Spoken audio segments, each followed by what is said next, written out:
Hey, what is up, everybody? This is Stevie Breach coming to you here today. We are driving around town, and the WWE has made another announcement for the WWE Hall of Fame for Wrestlemania 39 in Los Angeles. They're going to be putting in Andy Kaufman. I'm guessing into their celebrity wing, even though this guy, did have a part-time career, I guess you can say, as a wrestler in Memphis.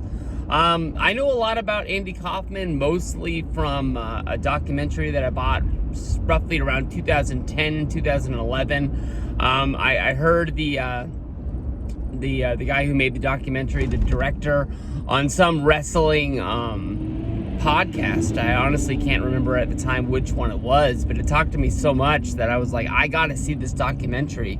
And I believe on one of my Wrestlemania trips at WrestleCon, Wrestle Reunion, whichever one it was at the time, I bought it from the High Spots table.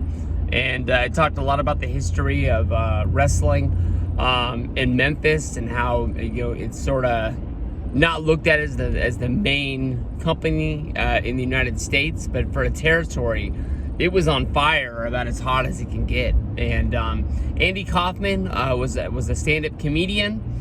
He made his way onto a TV show called Taxi, which I believe was on NBC at the time. And I've seen a lot of Taxi reruns in my day. I watched them when I was younger, when we only really had 6 channels to watch. It wasn't my favorite show that was on there. It had a lot of actors. I recognized Christopher Lloyd from Back to the Future. I recognized that one guy from, I think the show is called like Dear John or something like that. So I would kind of watch it. But Andy Kaufman was never anybody that really caught my mind. But Taxi was like the #1 show there was in the United States. It was like as popular as it gets. He was a wrestling fan, and he wanted to do something in wrestling because wrestling was exploding at the time.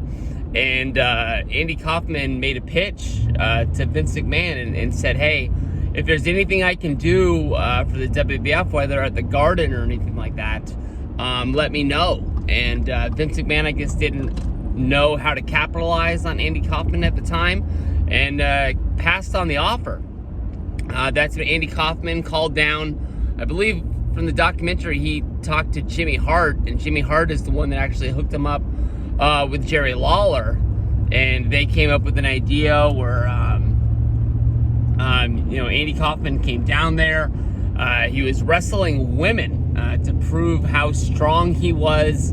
It was kind of a way to display on, people saying that, you shouldn't beat up on women, you shouldn't hit, he never hit them, he just wrestled them. But, and then you had Jerry Lawler trying to stand up for the women, and Andy Kaufman wouldn't fight Jerry Lawler, which then led to them going on to the David Letterman show, which I've heard this story go, honestly, both ways, where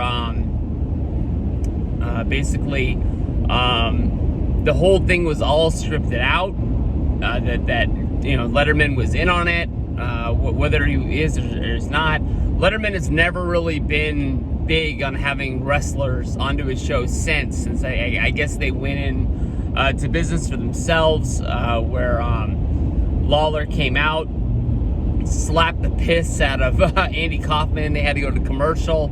When they came back from commercial, basically everybody was gone. But the damage was done. Everybody wanted to see this match. If you want to see the really good documentary on it, you can go out of your way, watch Memphis Heat. They go into in depth on it. You could also watch that Jerry Lawler documentary that was on A&E. If you want something that's a little bit longer, and in my opinion was a little bit better, that Blu-ray documentary that came out, I don't know, roughly like 2015, 2016. It's not too old, and you can find it. It might even be on the WWE Network, which I like the fact that they're doing a lot of biographies on the A&E. I just don't understand why a lot of these wrestlers are getting biographies so far, so close after those sets came out that WWE produced themselves. Let me think. Oh, there's also the Man in the Moon, which is a Jim Carrey movie that he made, where he portrays Andy Kaufman, Jerry Lawler, who has stated to this day that he's never, drank alcohol. Is one of the reasons why he looks so young for his age.